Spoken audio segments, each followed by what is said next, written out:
If you want to see somebody get kicked in the literal balls, go find a Chicago Bears fan today. I don't know how else to make this video other than to just be brutally honest. We've learned that Trey Smith, even after all the information that came out that said he was not going to sign a franchise tag and wouldn't be offered it, is in fact going to be offered a franchise tag. Brutal, brutal, brutal. We were enamored, gun-ho, all in for Trey Smith. We found out his girlfriend lived in Chicago, seemed to think that the stars were aligned and we were going to get this big fish and go after him, and we'll never even have the chance. Now, what I will say, and I'm going to try to spin this around as best as I can because I would be lying if I said I was not obsessed with signing Trey Smith. There are other options. And you know what? In that scenario, we may have been our own worst enemy because we were going to have to pay a lot and we were going to have to reset the guard market to bring Trey Smith to Chicago. And now we will not be given the opportunity to do that.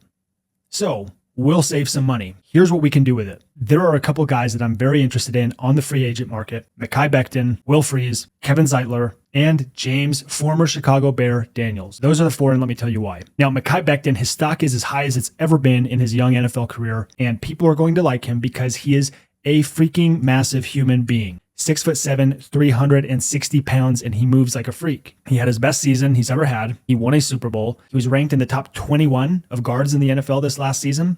Certainly helps when you're playing on the best offensive line in the NFL, but he is going to hit the market and he's just 25 years old. Another young option at 26 is Will Freeze from Indianapolis. 6'6", 300 pounds, and he graded as the fourth best guard in the NFL last year. He graded better than Trey Smith, and he's probably going to cost half the price, maybe 2/3. Kevin Zeitler, I don't want to say he's my first option, but he's certainly not my last because of his familiarity with Ben Johnson and his scheme, and he actually had the best season of his career at 34 years old. He graded as the fifth best overall guard in the NFL. I will take that. Probably be able to get him on the cheap because he's 34 years old. And last but not least for me is James Daniels. We let him go. He went to Pittsburgh, and wouldn't you know it, he blossomed like a flower. A badass, tough, run-mauling flower. He graded out as the second best guard in the entire NFL last year, just 27 years old.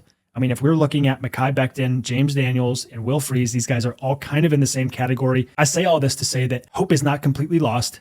Trey Smith, I would have gladly taken to the bank and cashed that check for him. The Bears have given every indication that they will be aggressive in free agency. I think it is more likely that we do sign somebody like Drew Dahlman from Atlanta, the center. That center quarterback relationship is going to be vital. We sign these two positions and we spend no more than 30. We've got $50 million left to invest. Where do we go? Does that open up the possibility for a big trade? I think the world is our oyster. We're going to have a lot of money to spend. It is an exciting time to be a Chicago Bears fan. I love what I'm seeing from Ben Johnson. He's given me no reason not to trust that we are going to be in a much better spot.